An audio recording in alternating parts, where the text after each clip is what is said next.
So ace ace தி Uchiha. ஏஸுக்கும் உச்சிகாவுக்கும் என்ன சம்பந்தம்?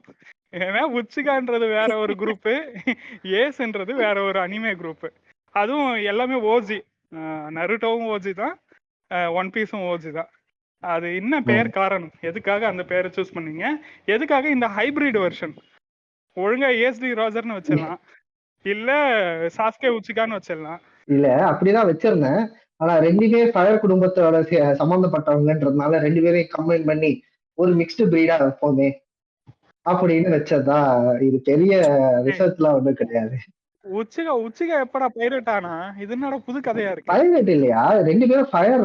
C Ace D ராஜரும் ஃபயர் பவர் இருக்கும், இவனுக்கும் சாஸ்கே உச்சி அந்த உச்சியா கிளானுக்கும் ஃபயர் ஜுட்சுல தான் ஒர்க் பண்ணுவாங்க. ஸோ போத் ஆஃப் தெம் இந்த ஒரு கோஇன்சிடென்ஸ்.